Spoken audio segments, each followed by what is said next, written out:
All right, hey everyone, welcome back. Sorry for the late live stream tonight. Had a family member have a birthday, so we attended that. And then I came back here and I got everything ready that I needed to get ready. So we're going to try to go through this relatively quickly because there's a lot to cover here, obviously, tonight. We have CleanSpark operational update, Riot operational update. We have Cipher getting some more convertible notes.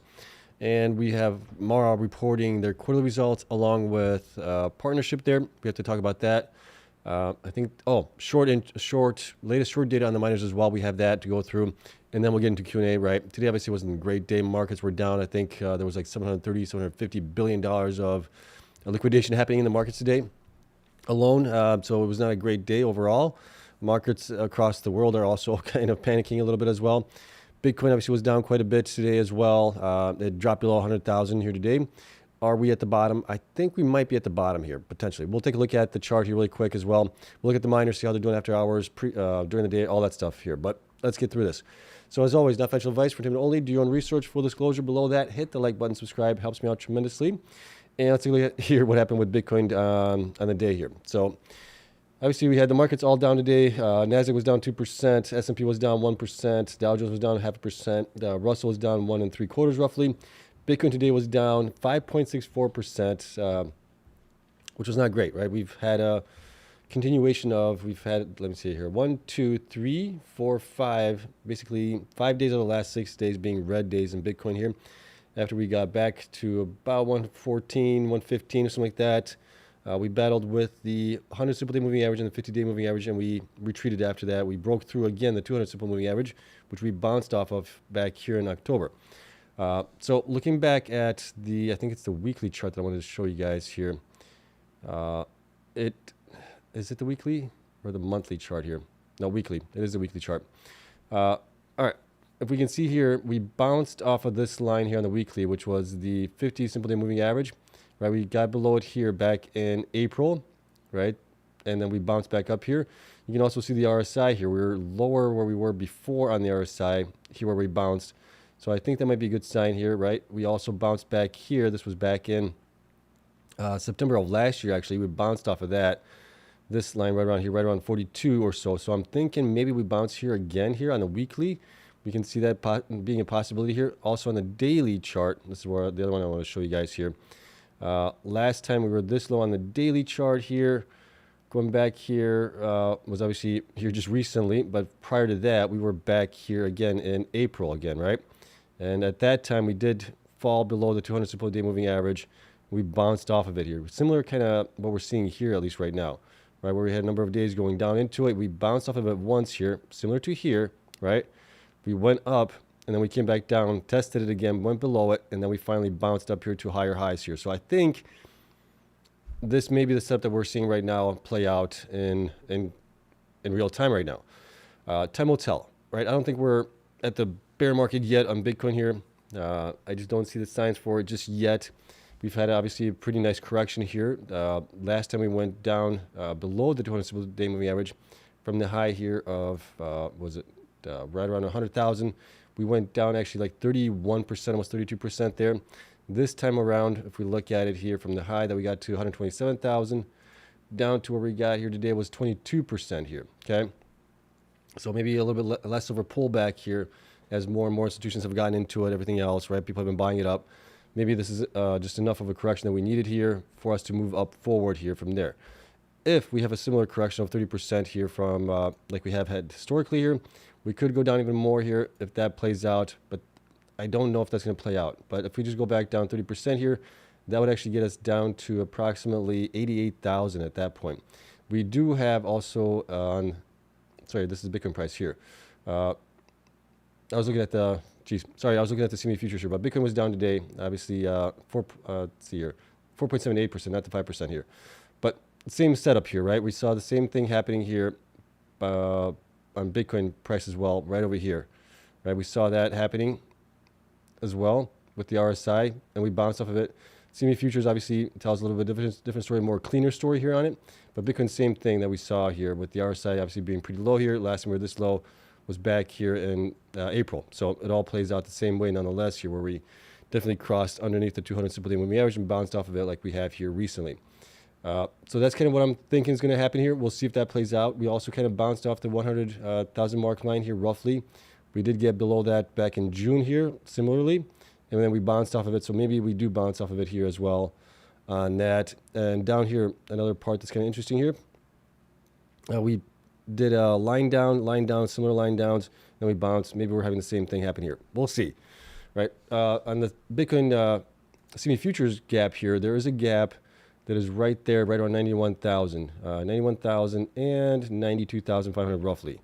So that's kind of where I think if we don't bounce off of here, we might go down to there, but I don't think we will based on just what I'm seeing here on the CME futures on this one, potentially here. So we'll see, right? We filled this gap back here. That was in November of last year. It took us a while to fill it, but we did fill it. And this time around, we could also, maybe have a wick down or something like that to that area. Who knows? I'm thinking that we bounce from here, but we'll see. Okay. Otherwise, let's see. Ethereum today was down also quite a bit here. Today it was down 8.79%. Obviously, the miners today got kind of beaten up here. Today, IREN was trying to be in the green today most of the day here, but it wasn't able to finish out in the green here. So we had Bitfarms down being 6.5% roughly. BitDeer down 6.6%. Kang being down 7.5%. Cipher being down 1.1%. CleanSpark being down 6.9% roughly. CORZ down 5%. Hive being down 8.3%. Hut 8 being down 12.5%. IREN down 1.65%. Mara being down 6.6%, Riot being down 6.9%, almost 7% there. Wolf down 6.7%. Bitcoin holding companies here were down quite a bit also. MicroStrategy was down 6.6%. Galaxy was down 10.4%. Block was down 2.3%. Coin was down 6.9%, almost 7%. Metaplan was down 5.1%. Exodus was down 8.1%. Nexon was down 2.99%. Semler was down 5.7%. And Phoenix was actually up today. For some reason, up 7.65%, and GameStop was down just a little bit, half a percentage point, rawly. Small miners here were down also. Annie was down 7%, Argo was down 8%, DG was down 4%, DMG was down 10%, Mawson was down 12%, Canon was down 14% here. BitQ, the ETF miners, ETFs for miners here was down 5%. BKCH was down 6.5%, DAP was down 6.4%, WGMI was down 4.9%. Ethereum holding companies got also beat up. BMNR was down almost 8% there. BitDigital was down 7%. BTCS 9%. Game was down 8.3%. SPA was down 10.7%. And then some of the other companies that we track here. American Bitcoin was down 5.69%. Wi-Fi was down 6.59%. Open was down 8.83%. Oracle was down 3.75%. Nibius was down 8.24%. Soluna was down 13%. Bakkt was down 19%. Fermi was down 4%. So everybody was getting beat up here. Meta was down 1.6%. Google was down 2.13%. Amazon was down 1.84%. Microsoft was down 0.5%. So everything was down today in the market. So we're not alone in this, right? It's everybody coming down here for some reason. Just maybe a correction that we're seeing here. Dow Jones obviously being down last couple of days here. It's down. It's not down too much. It's down a little bit here, but we possibly needed this. It's down 2%, so nothing major there. NASDAQ obviously being down as well, a couple percentage point there on it. S&P being down just a little bit. So we do get these kind of pullbacks on it, and we continue to go up here. And maybe this is just one of those things that we have to rattle the cages a little bit, shake people out of the long positions there a little bit, clear some, longs, and then we go back up higher here. We'll see. I mean, right now, Bitcoin's up 0.5% roughly. Ethereum's up 1.3%. Even Doge is up 1.5% here. So we'll see how we do going forward here. Maybe this was just an early November shakeout before the run-up. Okay? We shall see. I think that's kind of the case here. We'll see. I might be wrong. Okay? All right. There's that. All that stuff. Miners here in the after hours right now. BitDeer is up 1.69%. Bitfarms is up 1. That's where does that one end at? 1.3%. Cipher here is down actually 0.98%. I think that's based on the news that came out for them for their convertible notes. CleanSpark's down just a little bit, 0.12% also. Core after hours here is down 0.46%. Hive is down a little bit, 0.02%. Hut 8 is actually up 1.64%. IREN here is up 1. Let's see where it ends up at 1. Well, come on. Okay, it's up 2% now. 1%. Come on. Where does it end? Okay, it's up 2.24% right now after hours. Mara is actually up. Let's see. Is that correct? October 20th. Why is it showing me October 20th data on that one? There we go. Okay, so it's up 3.13% here after hours. Riot is up 0.6%, and TerraWolf right now is dark. It's not trading. Let's see if we can get this updated. Come on, Yahoo. Spin up your servers and get this populated here. There we go. Okay, so TerraWolf is down 2%. All right, Bitcoin here for the month of November so far is down 7.48, so not a great start for us. We'll see if we can finish it out stronger towards the end of the month here. Bitcoin ETF inflows here. As we can see here, we had outflows yesterday from being down 186 million here. Today we had 566 million being down without even BlackRock reporting here. So we're going to be down probably $750 million, $750 million probably on these guys here right now as it is.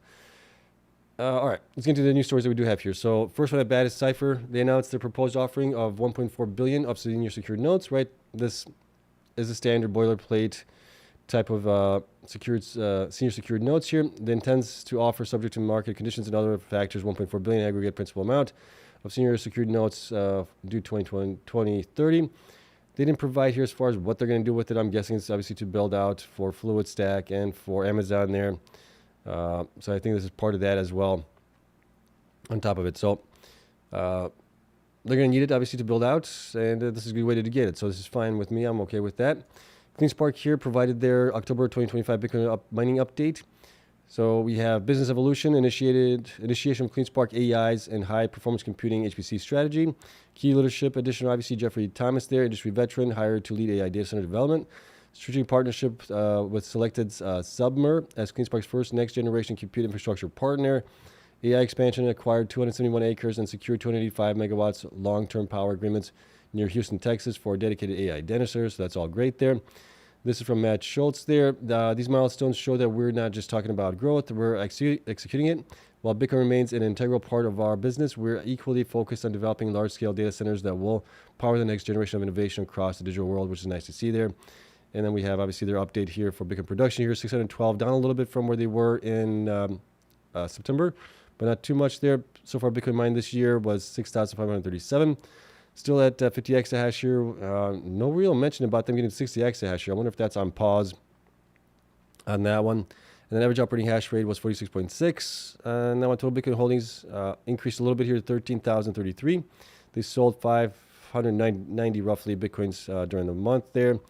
And then gigawatts under contract right now is 1.3 gigawatts. And utilized megawatts is 808. So they do have obviously about 500 megawatts that they can possibly use for AI or Bitcoin mining, whatever they want to use it for. Okay, that's basically it on it. As far as what we have here for them, let's take a look at the numbers that we do have here for them right now. We'll get into share shortage here in a second. CleanSpark. Okay, so CleanSpark, 281 million shares outstanding. We're still waiting for them to report their quarterly results. Market cap is at 4.5 billion there. Performance over the last 12 weeks has been pretty good for the most part, right? 12 weeks ago, they're up 82%. From 8 weeks ago, they're up 72%. In the last 4 weeks, for not only them but a lot of the miners, the price action has been kind of muted. They're actually down 7%, almost 8% from 4 weeks ago, and 8% from last week. They're currently at 50 exahash, right? Future hash rate was supposed to get to about 60 exahash. No material updates on that right now, so don't know where they are on that.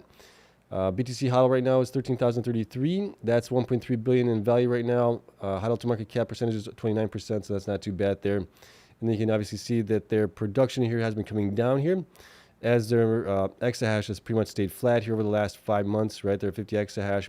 Revenues have kind of come up and come down depending on where the Bitcoin price is each month. It's still really good revenue there. Their annual run rate right now is 838 million on Bitcoin. Bitcoin HODL has continued to increase here much more slowly here recently, as they've been selling a heck of a lot more here to fund operations, to fund the growth and other things as well. So I'm fine with that. BTC per exahash efficiency 12.2 is still actually pretty good there. Bitcoin sold value, they sold about 67 million here, pretty much in line with what they've been selling here recently in the last 5 months or so. Going down here, institutions did increase by a little bit to 489. Shares also increased that are owned by institutions to 199 million. That's now 71.86% owned by institutions, right? We still have the we have now 6 strong buy ratings instead of 7. 3 buy ratings, 2 hold ratings, 0 underperforms, 0 sells. Price targets actually increased to $30 for them. For the high, the average increased to $24.07, and the low stayed the same at $14. For the month here in October, I had them operating for about 28.4 days, so almost 28.5 days, which is actually pretty good there. And then that got us this 62.921 million in revenue, which obviously corresponds with what we had here. Based on that information, right now, if we use that number times 12, looking forward, I have them between 22.39 and 33.58. That is pretty much in line with what the analysts are also looking at, right? So at them being at 16.22 right now, they're still undervalued, in my opinion, quite a bit there. So that, today might have been a good day to buy the dips on some of these guys here. If I had cash, I probably would have been buying here on the dips on some of these guys here, because I think that they will be valued more here in the near future, right? I don't know exactly when, but they should be valued much higher in the future here. All right, overall, great to see that obviously CleanSpark is progressing towards HPCEI. They definitely pivoted from that here recently in the last couple of months, which is nice. And they're executing on that as well, which is also great to see here. So not too worried about them. I think they will do just fine. It'll just depend on obviously what kind of deals they can get, or if they go into becoming like a neo cloud provider or something like that as well. That'll greatly depend on where the stock goes at that point. So I'm a happy camper right now, holding on to this one for a little bit longer here. We'll see what they give us going forward, right? I think it'll be good though. All right, that is it for that one. Let's take a look at next here is Mara. So Mara came out with 2 news updates today. One is obviously this collaboration, and the other one was their quarterly results here. So the first one we're going to talk about is obviously the collaboration here. So MPLX and Mara announced collaboration on integrated power generation and data center campuses in West Texas. So they announced the signing of a letter of intent for MPLX to facilitate supply of natural gas to planned integrated power generation facilities and state-of-the-art data center campuses in West Texas. Okay, so that's great news there. Under the initiative, MPLX will facilitate natural gas supply from its Delaware Basin natural gas processing plants to Mara's planned gas-fired electricity generation facilities in West Texas, which will deliver reliable, scalable solutions for the region's energy and computing needs. Mara will build multiple power generation facilities and data centers at locations near MPLX processing facilities across the Delaware Basin, with an initial capacity of 400 megawatts and the potential to scale up to 1.5 gigawatts. Okay, so that's actually pretty huge there. As far as timeline, we don't have a timeline. We don't know whether it's going to be next year or whether it's going to be in the next 5 years or 10 years. We don't know. Mara has been very, very coy on details recently in the last year and a half, I would say, which is kind of frustrating because, I mean, you don't really give any hope to investors. You're kind of like, this is what we're planning to do. We don't know when, right? I wish they would provide details. This is what we're going to do within next year. This is where we're going to go. Within 5 years, this is where we're going to go. But it's kind of light on details on that. Going down here, under the terms of the LOI, Mara will own and operate the power generating facilities and data centers, while MPLX will supply natural gas and receive electricity under a tolling agreement. The proposed transaction remains subject to the negotiations and execution of a definitive and commercial agreements, receipt of any required regulatory and third-party approvals, completion of the satisfactory due diligence both parties, and other conditions precedent. Okay, so basically we're still very, very early in this process here. I'm guessing we're at the very first inning probably on this, right? Before we get to the 9th inning and get all the generation going and data centers, we're probably looking a number of years out based on just this. That's my take on it. So it's great that they're doing this. Again, I wish they would have provided some details on timelines. I think that would have been better for investors if they knew what was going on, but maybe it is going to be 3 to 5 years out for something like this, right? So they could obviously take much longer on that. And then let's take a look at their quarterly results here really quick. There's not a lot of details in here. They did provide a presentation deck as well. We'll take a look at that quickly here and go forward from there here. But revenues increased 92% to 252 million year over year. Net income increased to 123 million from negative 125 million in Q3 of last year. And Bitcoin holdings increased 98% year over year to 52,150 from 26,747 at the end of Q3 2024. They bought a lot, obviously, during that time frame as well. They wanted to become somewhat of a similar strategy, right? Holding a lot of Bitcoin there. I don't know if that's actually played out well for them. Obviously, Bitcoin price has gone up, which kind of helped out there. But overall, they're not getting any kind of benefit from it. Same thing that we're seeing with strategy right now. They're not getting really much of a benefit from having all that Bitcoin there. All right, let's take a look at their presentation here really quick, and we'll get into the Q3 numbers as well. So if we scroll up here, let's go up. I think we'll probably start right about here. Okay, right, I think this is the top of it. Yeah, it is. I was looking over it earlier. So they have 18 digital compute sites, right, for continents of operation, 1.8 gigawatts flexible compute power. There should be an asterisk to that because it's partially as well that it's hosted and then their own sites. So I think that's kind of being coy on it a little bit right now, providing the full picture there. You have to do some more research on it to find out actually what's going on there. But they got obviously USA, Finland, UAE, Paraguay as well, right? So they got flexible compute, 4% international, 96% United States there. Revenues, we talked about that as well. Energized hash rate is up to 60.4 exahash. BTC holdings definitely increased their net income. We talked about that a little bit. Improved by 15% year over year, 31.3 million from 37. Cost per petahash, so that's good there. BTC production up 4% from last year. Adjusted EBITDA increased 1,671% year over year to 395.6 million.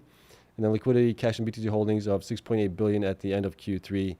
Yes, that is true, but they also have convertible notes against that as well. So there's quite a bit of, I guess you'd say, liability debt on top of it there. Blocks 1 up 5% year over year. And then Q3 2025 results, powering innovation through strategic partnerships, right? So we obviously have Mara and Action or Axion, however you pronounce that. Mara and EDF Pulse Ventures partnered to expand global AI HPC capabilities. We talked about that obviously when it happened here. On that one, Mara and now MPLX as well. So we have that happening here. And then Mara expands global AI reach with Axion EDF Group.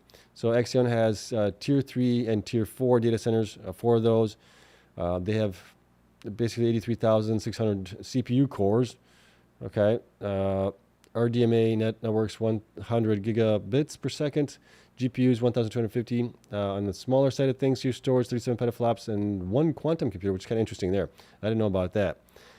So logical integration for Mara infrastructure and edge computing diversifies Mara's revenues and promotes growth. Right, this is supposed to be happening here, I believe, in Q4. The transaction is expected to close in around Q4 2020, subject to obtaining regulatory approvals. I did see something on this recently. I don't know if you guys saw this as well. That there's some pushback about Mara possibly buying them up, where I don't know if it's France or something like that, where France might lock him out of future deals for like 2 years or something like that.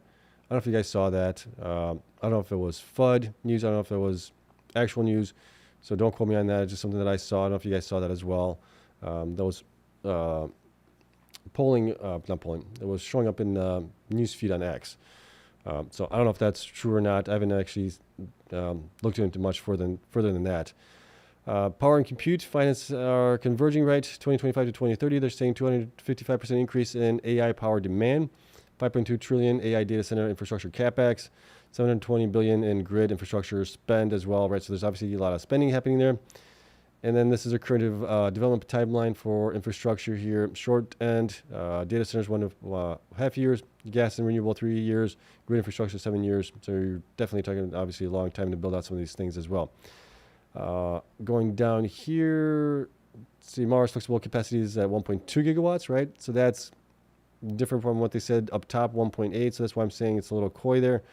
Hyperscaler enterprise will own and lease 3 to 4x more power in 2030. Then, yeah, I could see that for sure. Mara has obviously owned power of 139 megawatts, which is obviously their wind farm there. And going down here, where else? It was a project summary. West Texas fueled by MP. Okay, we talked about that. Asset usefulness, 20 to 30 years. Do they say anything as far as timeline? They do not. So they don't provide a timeline on this.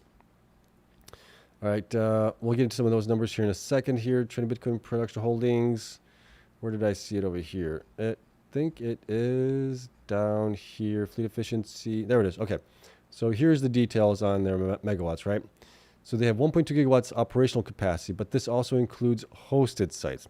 So hosted sites account for, let's just say 220, 400, 500, basically 530 megawatts of that. So they only have about 770 megawatts right now that is their own, that is owned. And then they're talking about 1.8 gigawatts of total capacity here. This is mostly for the sites that they do own here. but also including the sites that they're hosted at.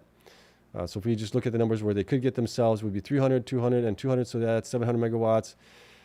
This one, let's just call it 200, so that's 900. Then we got 1,050, 1,050, 1,150, and then we got two of these sites, so we got basically 1,200, and roughly there 57, 1,000. So about 1,250 is what their own sites would be as far as total capacity could be. So that's still pretty good overall. And then if they're working with MPLX, they could definitely grow that even more with 400 megawatts initially, and then up to, what did they say, 1 point something gigawatts as well at the top of it. So they do have obviously growth happening there forward. But again, we'd like to know a little bit more about their timelines on it, which we don't have right now. So that's the only thing I'll say on that one right there. Let's take a look at their numbers here. Obviously, Mara right now, as of report date, we have 378 million shares. Not a lot of dilution here happening for Mara, which is kind of nice to see there. Market cap 6.2 billion there. Right now, they've had an okay run compared to other miners. Their run was okay. They're up 16% from 12 weeks ago, up 12% from 8 weeks ago. They're down 2% from 4 weeks ago. Last week they were down 6.5%. Right, they're currently at 60 exahash. They're supposed to get to 75 exahash there. Bitcoin HODL is obviously 52,850 there. That's actually probably increased there, and that's valued by 5.4 billion. So it's 85% of their market cap right now, 86% roughly as it is. So still not really getting valued on that as it is. Estimated annual run rate. This is obviously for numbers that we have for September, because we don't have October numbers yet. This will probably change here. So we're not going to get into those. We'll talk about that when they report here. But here's the last 4 quarters revenue. So revenues have definitely went up quite nicely here in the last couple of quarters here, right? 218, 230 this current quarter. Current quarter that we're estimating, which is Q4, is going to be about 223, depending on where Bitcoin price is at. Obviously, do they install any more hash rate here, which I think they will. And that's just kind of what we're looking at estimated right now. So there might be a little bit of a decrease there. We'll see. Last 4 quarters operating costs here. We actually have the last 3 because they changed some ways that they report the numbers. So we only have the last 3 quarters here. So those have come down here a little bit to 128 from 134 million. That's fine. Cost to mine 1 Bitcoin minus depreciation went up to 56 from 47,000. Not sure why that increased there, whether it was cost on electricity possibly. On that side of things here, Bitcoin mined quarterly has been falling down, like I said, for a lot of these guys here. There's no exception for them. I think for them it's mostly on curtailing and some operational issues as well. That's the main reason for them to be down almost, 200 Bitcoin less in the quarter than they had in Q2 there. Debt to equity is still really good there, 0.771. And then current ratio has increased to 2.094, so that's also looking good there. Total current assets at 961 million, total current liabilities 459, so that's fine, that's healthy there. Not a big deal. Going down here, we'll look at some of these metrics here in a second here. Assets, like we talked about, 961. Big increase in that was cash and cash equivalents, 826 million there. And that was a big increase from the obviously 236 million that they had the prior quarter. Going down here, total assets increased to 9.1 billion here. Total assets prior quarter was 7.7 here. So I mean, they're not even being valued on the total assets that they have right now, right? 9 billion, they're only valued at 6 billion. Yeah, so that doesn't even add up there, to be quite honest. And then going down here, liabilities and stockholder equity or liabilities. Current liabilities 459, slight increase from the prior quarter, not too bad. And total liabilities increased to 3.9, so almost $1 billion more from where they were in prior quarter here. Big increase on that was convertible notes, 3.2 from 2.2, so 1 billion additional there looks like. Going down here, total liabilities to stockholder equity 9.1 compared to 7.7. Revenues here, mining operator transaction fees went down to 2 million there. Mining participant went up to 13.5 million, so that was actually pretty good there. Hosting about the same, right? Roughly 1.1 million more or less. Mining operator, block rewards and other services, so their revenue did increase to 230 million here, which was nice. Other revenue was up a little bit, 5.2. Total revenue 252 million from 238, so nice increase on that nonetheless here. Going down here to some of the costs here. Purchase energy costs went up a little bit to 43 million from 41 million. Let's see what else we have here. This is the third-party hosting and other energy costs. Went up quite a bit to 75.6 million, so that's, I think, where that cost increase was, from 69 million. And then operating and maintenance cost went up to 26.3 million from 22 million there. All right, other things. General and administrative expenses went down to 85 million from 92, so that's a little bit better. It's still high in my opinion. Depreciation and amortization went up to 167 million as well, up a little bit from the prior quarter. Going down here, change in fair value of derivatives was 234 million. I had them at like 380 million, I think, that they were going to get for Bitcoin FASB. So I was off a little bit on that one, quite a bit. I was off by 100 some odd million on it. So I think there might be some Bitcoin that's used as collateral or something like that. That's kind of what screws things up on the numbers there. What else do you have here? Anything else that was kind of outstanding? Okay, this one was kind of interesting to me. The restructuring cost of 20.9 million. What restructuring costs? What are you guys restructuring? You're not coming out of bankruptcy or anything like that to have restructuring costs. I gotta probably dive more deep into that one to find out what the heck that was actually for. If you guys know what that was for, let me know. I haven't dove that deep on that part of it yet. So total operating expenses went up to 204 million. After they had obviously a huge decrease here, a negative 441 because of the FSB impact in Q2 being up 846 million on that one. What else do we have here? Change in fair value of digital assets receivable net was 108 million instead of so it's down from the 346 million on that one. Prior quarter, and operating income loss came in at 160 million compared to a gain. Basically, it wasn't a loss, it was a gain compared to 1 billion, right? So there's the difference on that one. And overall net loss came in as a positive 123 million instead of 808 million. So that gave us 33 cents a share there in EPS. Basic and diluted was 27 cents. I had them at, where did I have them at? Like 80 cents to $1 something, I think I had them at. And that was based on the EPS or the FSB here. So I had them at $1 and 58 cents. So I was, way off on that one because of the FSB impact. I thought the FSB impact was going to be like 100 and some odd million more on it. So that didn't work out quite well on that one. Okay, oops, didn't want to go there. Where do we want to go? Mara.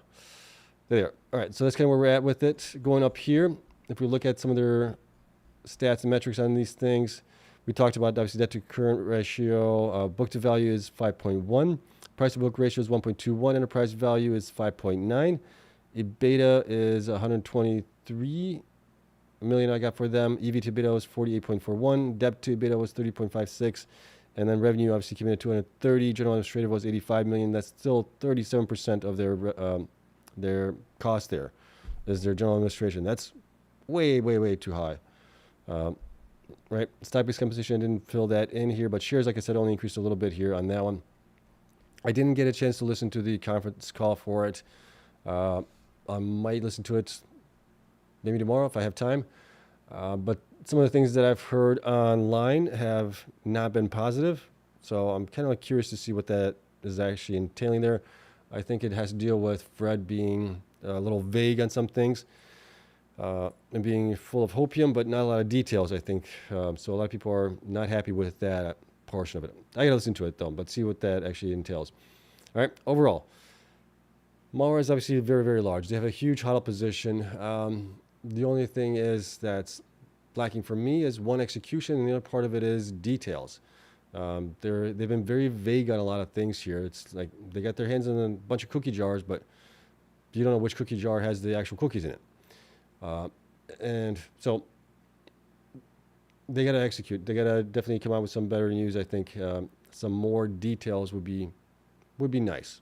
Okay. All right, I'll leave it at that. But overall, pretty good, right? Still positive EPS, which is nice. And then we'll take a look at them and everybody else to see if they actually were positive cash flow wise when everybody reports. Okay, so that's it on that one. Last one that we do have here is going to be Riot. Riot obviously provided their operational update for October as well. Theirs is always nice and detailed here. Bitcoin produced 437. Bitcoin held 19,324. Bitcoin sold was 400. So things have been increasing a little bit here. Bitcoin produced went down a little bit here. Deployed hash rate also increased a little bit to 36.6. And then power credits actually increased to 1.1 million, and demand responded and increased to 1 million. Total power credits 2.1 million, and an all-in power cost of 4 cents per kilowatt. So things are looking pretty good there. Not as great as they were back in just a couple months back. They were like at 2.3 cents per kilowatt. So definitely electricity costs have been going up here a little bit on that side of things. All right, let's take a look at Riot here, and we'll get into the shorted side of things for the miners. Okay, right. Similar to others as well, like we've seen here with CleanSpark and others, they're up nicely here from 12 weeks ago, up 74%. 8 weeks ago, they're up 24%. And then last week, they're down 7.6. And in 4 weeks, they're down 5.9 here. The current Bitcoin hodl, 19,324. That's valuable approximately almost 2 billion there, right? 1.9 billion. That's only 27, kind of similar to where CleanSpark is as far as hodl market cap percentage-wise, which is fine. Current hash rate 35. That should be updated. That should be 36. Why isn't that one not pulling in that one? Did I forget to? I forgot to probably do something. I did. I forgot to move this down. Bear with me while I do that really quick. Bring that down as well, and then bring this down as well. Okay. All right, so that's updated. So 36.6 exahash, future hash rate. I think they're trying to get to 45 exahash by sometime in the first quarter of 2026 there. So they do have some growth happening there for them. Bitcoin production here has been sliding down, right? They've been kind of at the same exahash for a while here. It's been going up a little bit here, but not really keeping up. So that's coming back down a little bit for them as well for everybody else here. Current estimated annual run rate for them is about 600 million right now based on October numbers for them. And then Bitcoin hodl has been kind of increasing a little bit each month here. They've been selling, like 475, 500, 400, 475, somewhere around there between like $400 and $500, 400 Bitcoin range is what they've been selling here. Hash rate has been increasing a little bit here as well. BTC per exahash efficiency is okay this time around. It's 11.94. It's still pretty good overall, things considered here.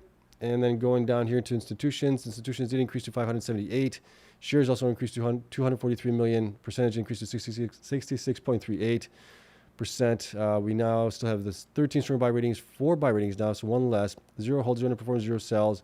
Price targets stayed the same for them at $42, 27 for the average, and $19. So those two are actually up here for the last month here. Okay, as far as October here, we had them operating for approximately 27.9, so almost 28 days in overall. And the new machines that got added in were operating for 20 days overall on average there. Going to where I have them at priced in right now. If we look at the revenue for October, multiplying it times 12 months, right? I have them at somewhere between $12.08 to $18.13. They're at $19.28. Obviously, the analysts have it much higher here. I think that is based on AI data center potential there for them, which I'm not including anything in that regard yet. Okay. So I think that based on what the analysts are looking at, I would say that they're still probably undervalued in comparison to maybe slightly okay valued. But the big thing is we need more details, obviously, from them on any kind of deals that they're going to be working on, things like that, going forward into HPC AI data centers as well. Okay. So that's it for that one as far as update is concerned. And then lastly, let's take a look at the shorted information that we do have here, which was updated just a couple of days ago. And I forgot to show it to you guys yesterday, actually. Because of all the stuff that's going on here. Where is my shorted stuff here? Stock performance, MNAV, BTC, weekly, monthly, break-even, combined comparisons, quarterly, shorted. There it is, way up front here. Missed it. Okay, so this was updated as of basically yesterday. Pulled in all the data for the latest report, which was on 10/15 of last month here. This is what we now have. I pulled in also Bitfarms into here, TeraWolf as well, so we have those guys included in this as well right now. And here's what we got here. So TeraWolf right now, current number of shares shorted is the highest. 106 million, followed by Marathon, 97 million, then Cipher, 65. Then you can see everybody else down the list here as well. Average percentage of average floated shorted there. TeraWolf is the most shorted there, 43.57% shorted, followed by BitDeer at 28%, Marathon at 27%. Then you got Cipher 24, IREN, CleanSpark, and Core at 21% more or less at that point. Riot at 17%, Bitfarms at 9%, Hive at 5%, and Kango only at less than 1% there. You can see the shares shorted value versus the market cap on these guys here. So that just kind of gives you a little bit of an idea there. Number of shares shorted changed from last time. So IREN had the most increased here, 12.8 million shares shorted for them. Bitfarms 4.5, TeraWolf 4.4, BitDeer 1.7, and we've had some obviously declines here on these guys. Riot being down 7.9, Hive down 4.5 or 4.25, Core down 3.69, and Marathon down 3.3 on it. Percent change from last time. IREN obviously 36% increase in shares shorted there from last time, which was about 2 weeks ago, I think, 2.5 weeks or something like that. Bitfarms up 9%, 9.5 roughly. Bitdeer up 8, Terrible 4.3, and you can see the other ones here that are actually down. Hive is down actually 28%, which is kind of nice to see there. And then price 12 weeks ago, right? How have the miners done price-wise? Cipher's up huge, 258%. Bitfarms up 215%. IREN's up 208%. Hive 134. CleanSpark up 82. Riot 74. Terrible 72. Bitdeer 65. CORZ 52. Sorry. Marathon up 16, and Kango's actually down there. And then percent, 12 weeks shorted change here. Cipher's up 38% in shares there. Core 21, Marathon 16, IREN's up 6, and CleanSpark's down 31% on that side of things here. And then here's how they all stack up. Let's see if this works. Oh, come on. You can see the history on how these guys shares shorted have been playing out here.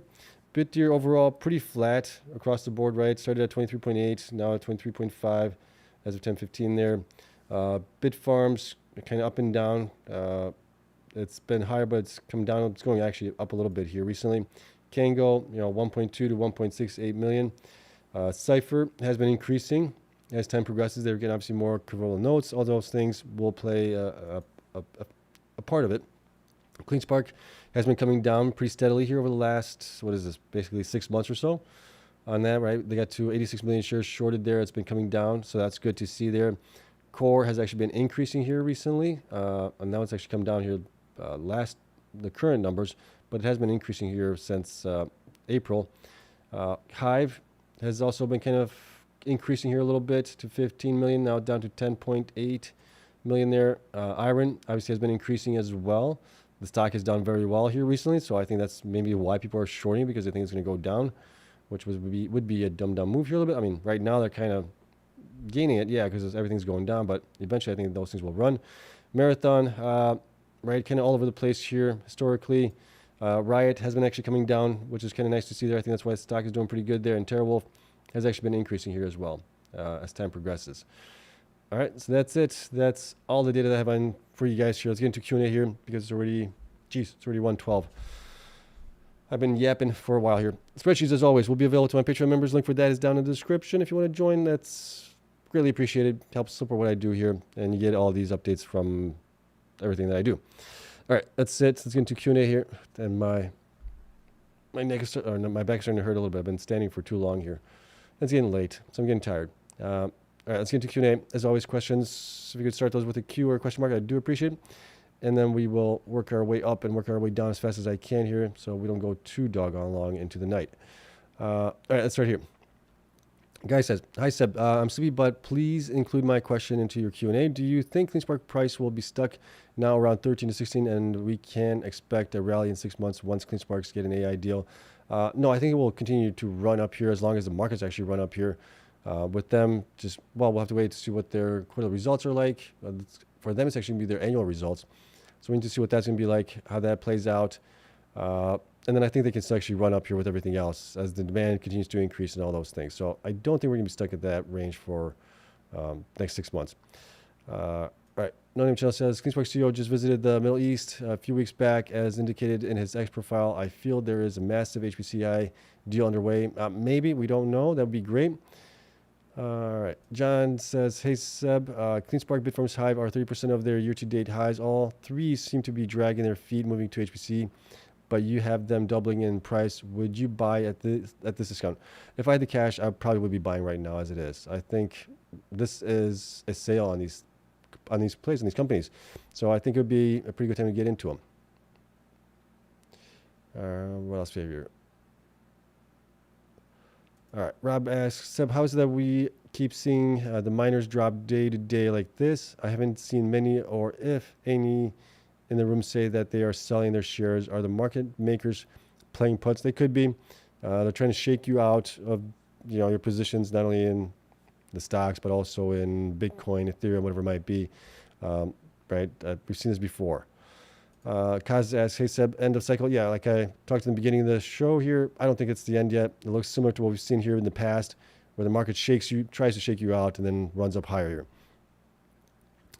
Dan says, well, party's over. It's been real. I don't think it's over just yet.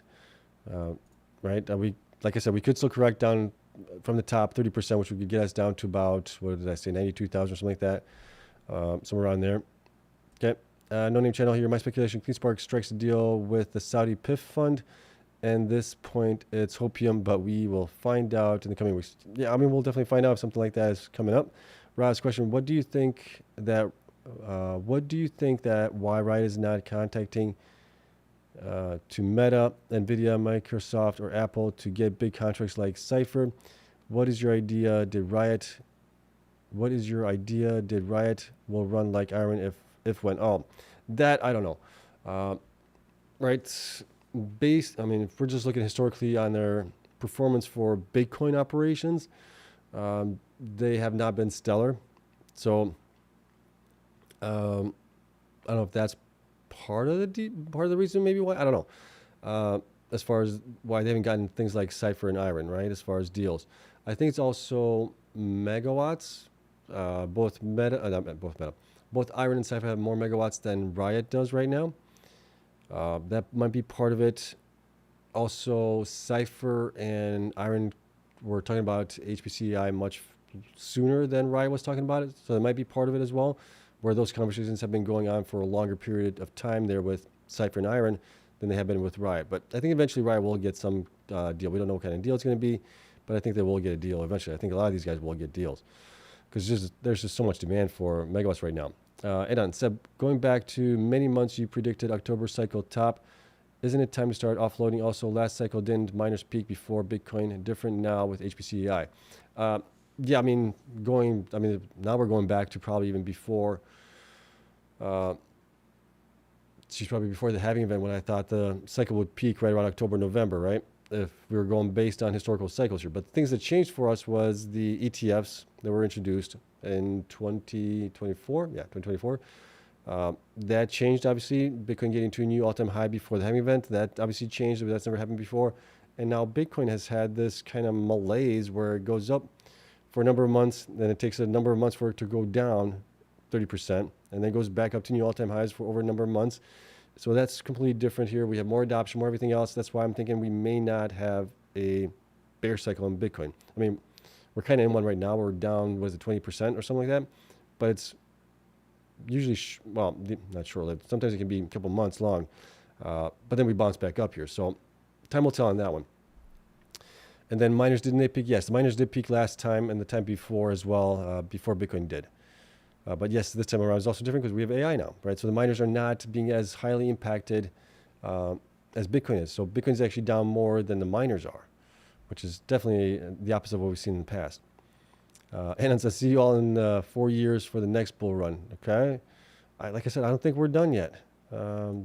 Trader 504, Bitcoin is not even near the usual Bitcoin rainbow wave indicator. No, it's not. That's why I'm saying it might be a different cycle. Trump stole the peak this cycle. I don't think that. And on rainbow indicator is a lie. Raz, question, do you think Mara will start HPCI? I mean, they're going towards it. The big question is when, right? Also, did they get that deal with Axion or Axion, however they pronounce it? Does that deal go through, right? Any regulatory hurdles in the EU there? And if it does, then they'll be in that basically space at that point, and then how fast can they build out from there? So they will get into it. It's just we don't know exactly when. We don't have any details on it, unfortunately. Heinze, question said, it's been a while. Just wanted to know if BTC goes below 50 MA and closing below that, is it time for crypto winter? 50 MA on the which timeline? Are we looking at the daily, weekly, or monthly on that one? Let me see if I can take a look at it. Let's see, Bitcoin here.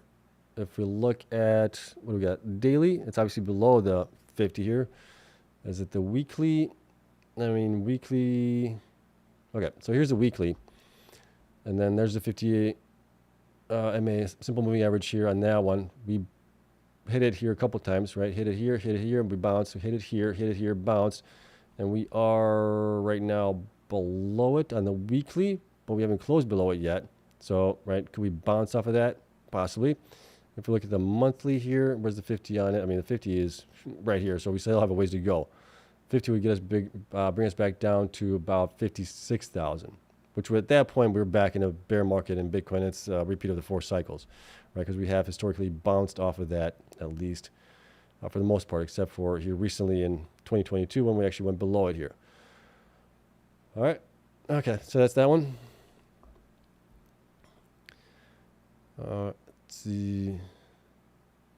Rob says, Anon, remember that Trump is president and is pro-Bitcoin. That is true. Den, where's the euphoria at? They have been saying 150 by year end, and doesn't seem like that's going to happen now. And we get this all the time. Anytime Bitcoin dips, anytime the miners dip, it's all over. The ceiling's falling. It's the end of the world, and then we go up higher, right?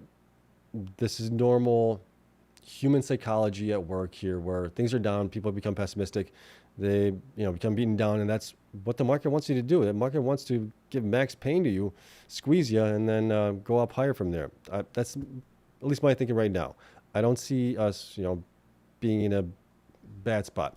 Rate cuts happened last 2 months, right? That should be helping things out. We also have the end of quantitative tightening there. So that's a good sign happening here going forward as well. We may also get more rate cuts happening in December. It's just there's still a huge amount of demand for AI HPC. And like Microsoft has said, Satya Nadella there, they have GPUs. They just don't have anywhere to plug them in because they don't have the power. And a lot of these guys have power here. So I'm still not too worried about it right now. Okay, take about that one, Rob. Watch Elon buy in BTC and all is good. I think Tesla still has Bitcoin that they own along with SpaceX, right? They still have Bitcoin. All right. Mr. X, do you think Bitcoin 225 at the end of the year is best for it? 150,000 to 200 is just too high and could cause bigger sell-off or of not. I think we could get to 150,000, right? I think that still might be doable there. You got Tom Lee that's still calling for 200,000, right? So is he seeing something that we're not, or does he know something that we don't know? Maybe, I don't know. 200,000 would be great here, but that'd be a huge increase. That'd be 100% here. I mean, we did have 67% increase from the bottom to the top in Bitcoin last year in November. So, I mean, could we get there or close to that? We could possibly. It's anybody's guess, right? Right now, we're just in sell-off land, and I think things will correct here in the coming days here going forward. But we'll see. All right. Kitewind says, let's see here. My guess, correction from the sudden rise a few weeks ago would send miners back to 50-60%, which is what we get if BTC dip have founding all the way down to 80,000. Okay, yeah, we could probably that. I mean, yeah, I don't think we're going that far down. I still think we're going to be bouncing from here. No Name Channel, Submer, who is now part of CleanSpark, is connected to the PIF fund. Submer announced on October 25th that it's strengthening its operations in Middle East and Africa, regional expansion led by, okay, interesting there. So, yeah, maybe. Rob, who here believes it's Ken Griffin of Citadel Securities is naked shorting the entire market? Could be. Sadie, thank you so much for the likes as always. Michael, what do you think on DGHI? Again, I don't track the DGHI, right? But as long as they're buying Bitcoin, I'm happy with that because obviously it takes it off the exchanges there. So we'll see. Dragos, Team IREN and Cipher, nice. Kaiwan's question. Cheap energy epicentrum is now Russia. Who will have the guts to go first? Is there any signs of this? Assume brand less mining proxies? Possibly, but there's always a concern there. I mean, you go to Russia, that something's going to be taken over by the government there, or they're going to just take you out. The mafia is going to, make you leave or something like that. I don't know. I wouldn't do it. Rob, what is the deal with Paraguay being so popular with these companies developing in the country? Cheap, abundant electricity. I think that's the main reason why there. That's part of the dam that they built out that has a lot of megawatts, gigawatts even, I think. Victor, do you think it's a good time to buy Mara? You guys know I haven't been a fan of Mara here the last couple of years. I mean, they were the darling of 2021 cycle. This time around, they've been obviously better operators here. So could they, I mean, they got the cash, they got Bitcoin if they actually used it to build out AI data centers for HPC, whatever. They have the capital to do it if they want to do it, right? So that's not an issue there. They have a healthy balance sheet, so they could do it. It's just execution. Can they execute on it, and in what time manner can they do it? That's the big question there.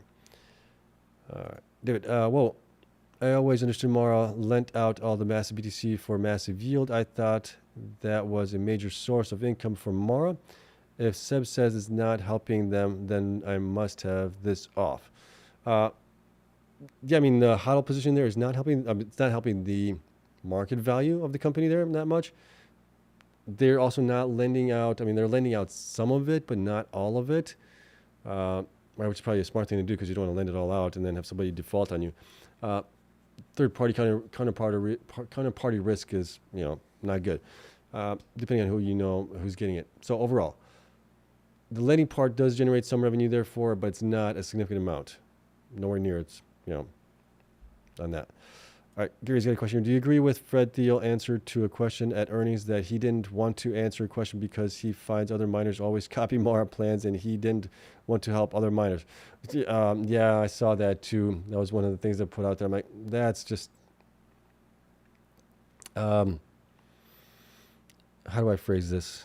That's kind of like taking the easy way out, I think. Everybody else shares what they're doing with everybody else basically on the reports. And for some reason, everybody's doing pretty well except for Mara here. Mara's been the one that's been quiet here the most. Coy, even you could say about as far as details are concerned over the last year and a half. And well, you can see how the stock has done that. So does it really actually help the stock holders there? Not really, right?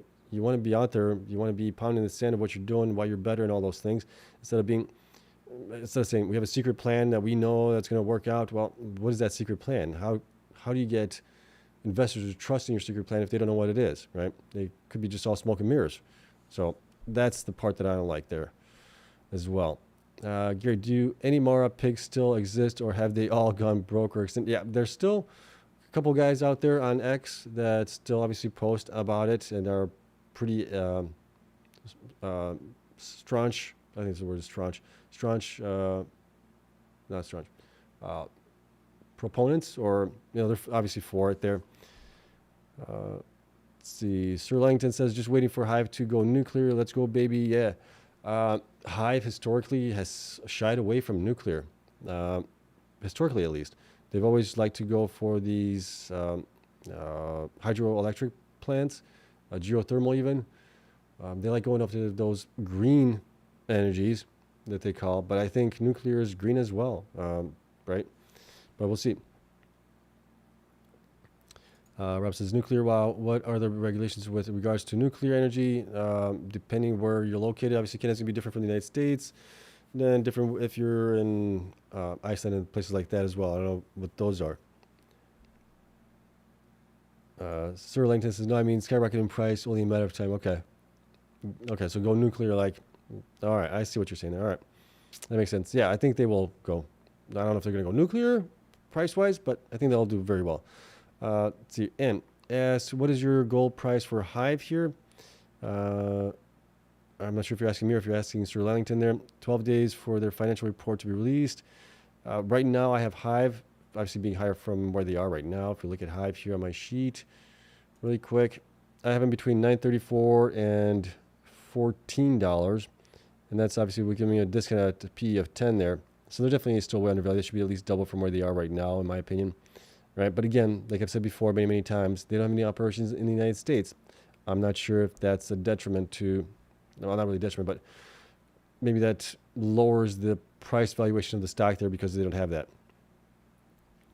All right, Gary, do you think Mara has a company policy that they can invest in anything as long as it isn't profitable? Oh, gosh, you'd have to ask them on that one. I don't know. I mean, they definitely have their, like I said, cookie jar in a lot of things. But which ones actually have the cookies?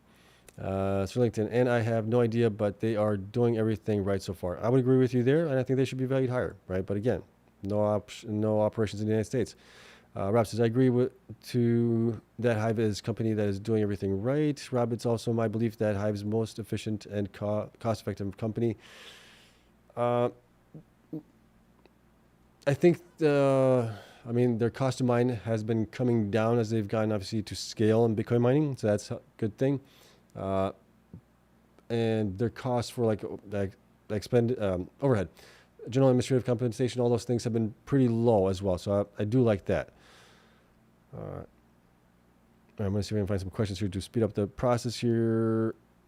All right, questions front. Hey Seb, why were we down so much today? Is this manipulation or are we entering a bear market? I think it's manipulation, to be honest. I could be wrong, right? But others are saying that we're being manipulated as well. That, you know, this is textbook style action here happening in the markets. Pull back down and then go back up higher here, because there's really nothing fundamentally wrong other than the United States being shut down, the government there. Right, we're not getting that much data there. Maybe that's what's causing some people to freak out there. Sterlington says I'm 31% in profit still, thankfully, on Hive, so that's great. What else do we have here? All right. Sandketh, thanks Seb. As Marathon Digital accelerates its expansion into AI, do you believe it could be a strong long-term hold? What's your year-end price target for the stock? I mean, the stock is actually right now, let's see, I think we talked about this here a little bit. Where is it at? It's a little bit under from where I think it should be, right? But as far as the AI side of things here, we need more details on it. So I'm in between 1955 and 2933. They're at 1662 right now as it is. So I think they're just slightly undervalued there. And if they can do something obviously good with AI deals, whatever those might be, that would definitely help the stock out there. So I think it would also be possibly a longer term hold, just like some of the other guys here that have deals in place. I think they're a little bit more insulated from Bitcoin price action, to the downside at least. Upside obviously helps a little bit as well there, but it goes both ways, I guess, on it. But yeah, they would need to definitely come out with a deal of some sort with somebody. Okay. Going back here. Let's see here. Rob says Bitfarms earnings next Thursday. Yep, that's going to be coming up here. So like I said, we got a lot of stuff to talk about pretty much every day here. All right, let's see here. Sterlington says my investment in DMG might been a mistake. I'm down 32%. Right, I cautioned you guys a little bit on that, on those smaller stocks that they, seem to be highly easily manipulated. So that's why I cautioned on those. You could definitely possibly make a lot, or you could also lose a little bit. All right. Let's see. Dan asks, are you still keeping your 25 to 30 on CleanSpark shares by year end? Yes, I am. That's kind of where I think they probably should be valued at. See, Michael, is Bitcoin going to rebound? And do you have an idea if DJT rebound from M equals these lows that have been getting hit so much? Again, I don't really track DJT, see what's going on with them. As far as Bitcoin, I think Bitcoin will rebound here. It seems like we talked about earlier in the show there, as far as the RSI, where we bounced off at before here. We're kind of like at that level right now where we should probably bounce off. Winston, hi Seb, let's face it, the system is rigged to rob the middle class and give to the wealthy. If you let them, right? Sometimes, obviously a lot of people are profiting profits. You can take profits at any time, and then you're giving the middle finger to the middle class here. If you think things still can go up higher than, the wealthy there, the big wigs, they want to freak you out and have you sell out of the market here. We'll see if that's not the case here this time around, where I think we might go up higher. Right, if you listen to Mike Alfred still believes that we're going to go up higher. Others also think we're going up higher. We'll have to wait and see here. I don't think this is the end yet. Okay. Let's see. Sadie, thanks so much for the likes there. Let's see what else we got. I'm trying to find questions here. All right. Swellington says, I did take profits from Hive 3 weeks ago to buy the 17 Pro, so I can't complain too much. Nice. All right, Karan, if Hive at 25 exahash, what is their fair price? They should be, like I said, higher from here, right? Closer probably to like $9 as it is already. When will we know about the 25 exahash rate, Karan?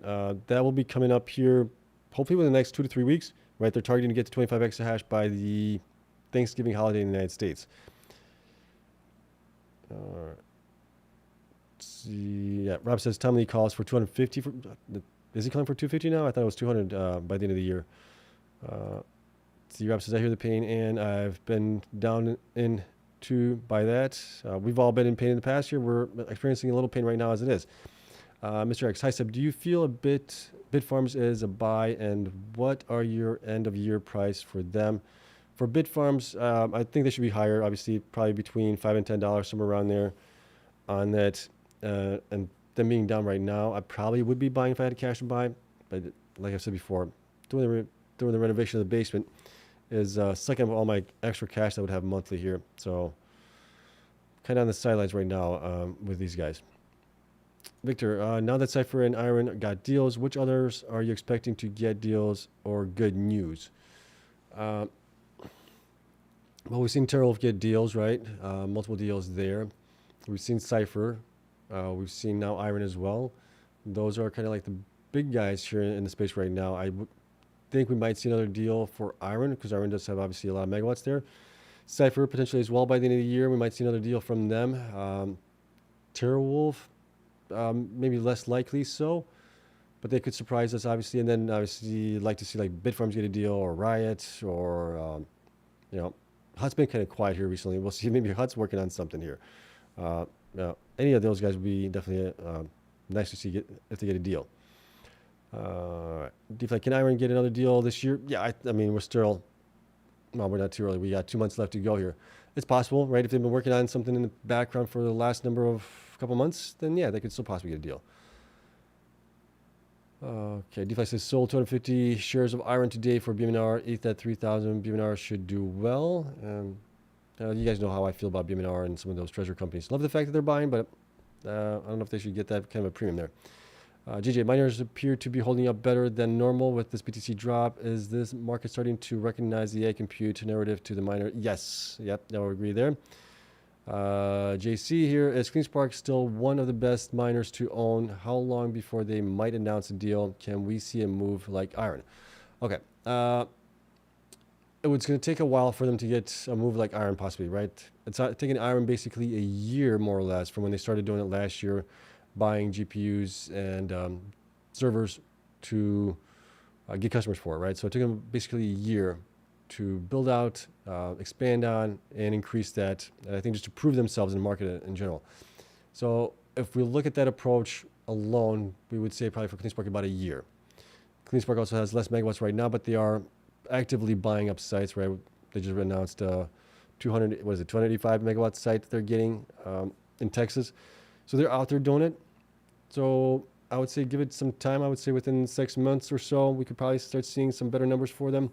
But even still, I think as these guys get deals, they should get re-rated as well based on that. And as time progresses, right, the number of megawatts that are being rented out, sold out, whatever you want to co-hosted, co-location, there's going to be less and less of that will drive the price on that as well up forward for some of these other guys like CleanSpark, Bitfarms, Hive potentially as well. So that's all going to be moving up here. All right. MD, I joined your stream late. What is the sentiment of the Q&A been tonight? People scared and yeah, that's basically the sentiment right now as it is, it seems like, for the most part. Some are still bullish. Victor, are we expecting a good earnings for Bitfarms? I'm not expecting anything shocking there as far as earnings are concerned. I'm thinking they're going to be probably EPS negative unless they really trimmed fat everywhere they could to become as lean and mean as possible. But I'm just hoping that they have some good news as far as advancing in HPCI that way. All right. Johan, thoughts on Rivian? I invested in Rivian when they IPO'd. They are, based in the same state that I'm in as far as their assembly line production and things like that. So I also kind of like their vehicles, the way that they look, the interior, the exterior as well. It's more my style. And I wanted to support them. So I got into it during the IPO, lost money on it actually because things went down afterwards. But I think they're great cars. They're still very early on in this, right? It took Tesla, gosh, what was it? After they IPO'd, 10, 15 years, right? To be profitable or something like that. So it's going to take a while for them to obviously build out the manufacturing, the experience there, the lower price models as well, I think. They're going to need to come up with those. So, yeah, I mean, those are kind of my thoughts there. I want them to do well. I want them to do very, very well, actually. You know, overall, competition is good in this space, in any space, actually. It's good for consumers, obviously. All right, Maxim, do you think if we close the week under the 50 SMA of 103,000, then the cycle might be over, and will we not see new highs with Bitcoin?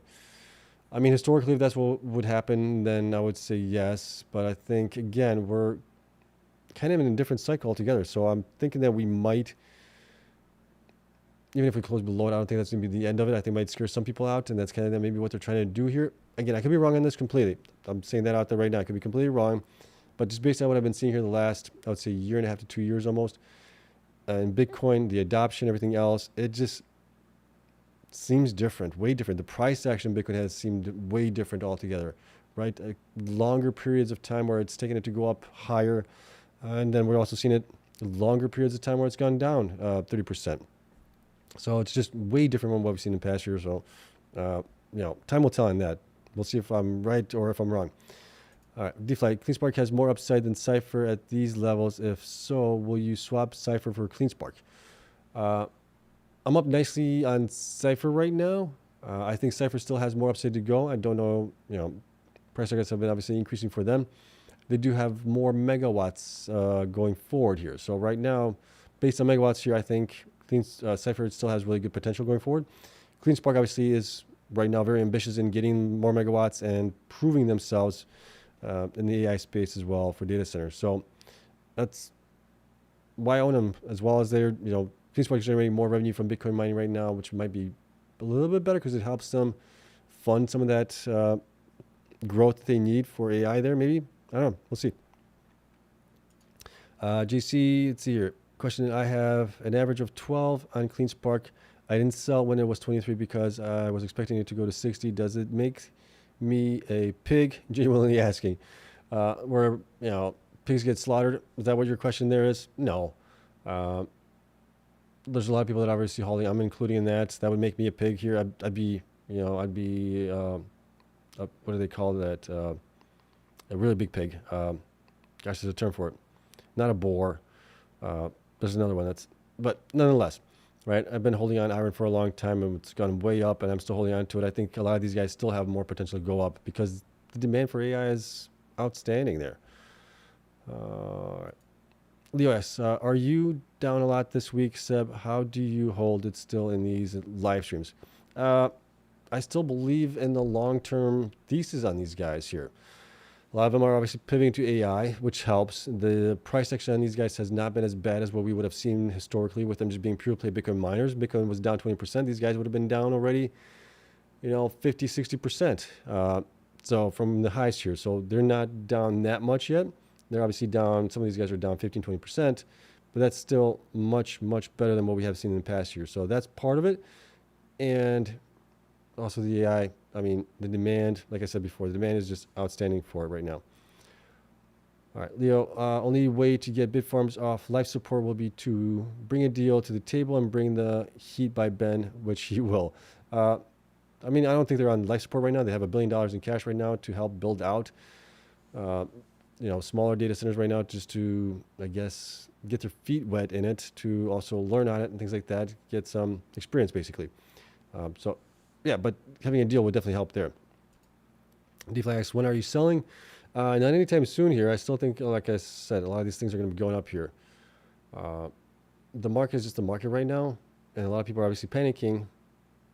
I'm not panicking just yet. But if we fall from where I am right now, if we fall 50%, I'll probably start selling at that point, right? So that's kind of where I'd be like, okay, well, this is definitely not what we thought it was going to be, or at least what I thought it wasn't going to be.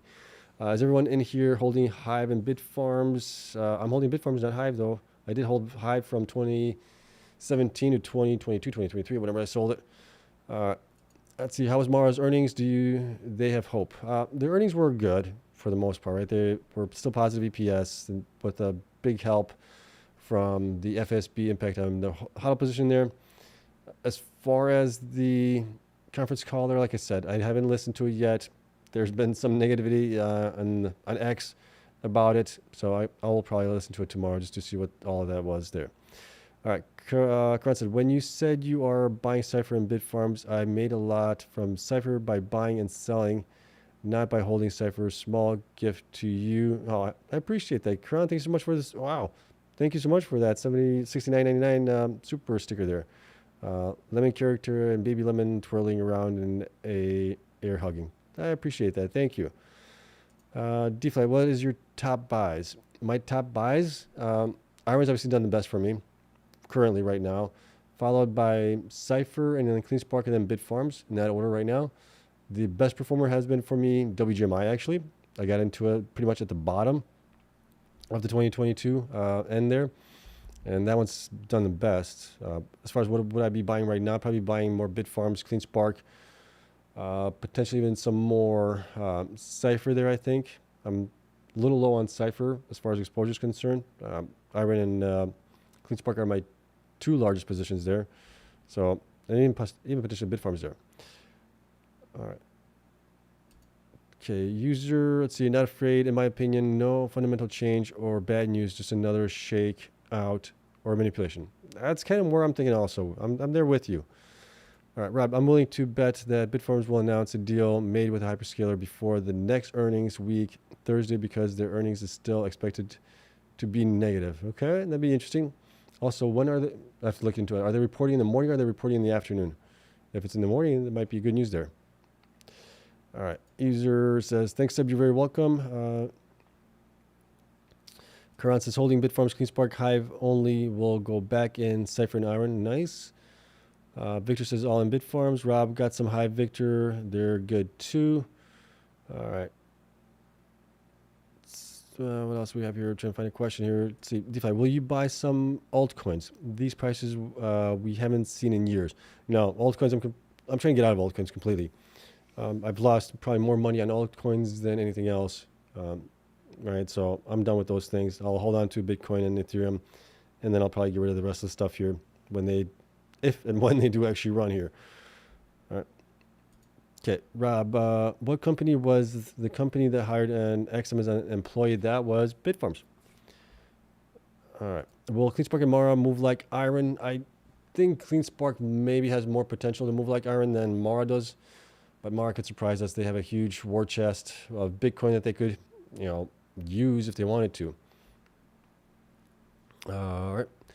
Gary, I'm not sure how much higher miners without deals will go than where they went in October, based only on hype, but should fly when they announce deals. That and I think the megawatts, right? So the more megawatts they get, I think that'll also push them forward as well. All right. Let's see, DeFi, did you take a look at Soluna? I perused it. Again, I would have to do like a deep dive on them to see actually what's going on with them. What's your top buy if you had cash? Like I said, CleanSpark probably, Bitfarms, Cipher as well. I think who else is kind of low right now as it is out of the bigger guys here. BitDeer would be another one I'll be looking at. All right, let's see. Okay, yes, Bitfarms earnings is before the open next Thursday. Okay, so I mean, there's something to it when the earnings reports are before the market open. It's usually good news because if you got not so great news, you do it at the end of the market day, right? So that way the market can digest it and you're not being punched all day because of it. So maybe there might be some good news there. All right, Sirlington, off topic, Seb, thoughts on The Witcher? Did you watch it? I watched the first 2 seasons of it. The first season was kind of confusing because I didn't read the book there or play the game. But then once I got caught up here, it was actually pretty good there. I thought the actor, what's his name? I'm trying to think of his name. Superman. I know him from Superman and from other films as well. I thought he did a fantastic job as The Witcher. But I haven't been watching this season yet. Is it any good? I know they got a new actor there. I don't know if I'm gonna be able to get in it with another actor being in there. But the first 2 seasons I definitely loved. All right. When is IREN's earnings? IREN's earnings are this Thursday. Correct me if I'm wrong, but I think it's this Thursday. Okay. All right. That is it. We're going on almost an hour and 20 minutes here. So we're going to call it a day. I'm tired. I need to go to rest, go to bed and get some rest here. I'm sure you guys do as well. I'm hoping for a better day tomorrow than what we have seen in the last 2 days here in the market, Monday and Tuesday being down, has not been great. Obviously, we even had great news from the miners, but IREN and Cipher, and still, I mean, they went up nicely, but they're definitely pulling back here a little bit here. But overall, going forward, I think we'll do much better. This is just I think it's a shakeout. I could be wrong on this, but I think it's a shakeout just based on what I'm seeing, what I'm feeling on this. And then we will go up higher potentially as well. All right. So hopefully tomorrow's going to be a better day and the rest of the week as well. But I'll see you guys tomorrow. And thank you so much for coming in as always. Love you all. I hope you guys have a great night and have a great Wednesday. I'll see you guys tomorrow night. All right. Bye.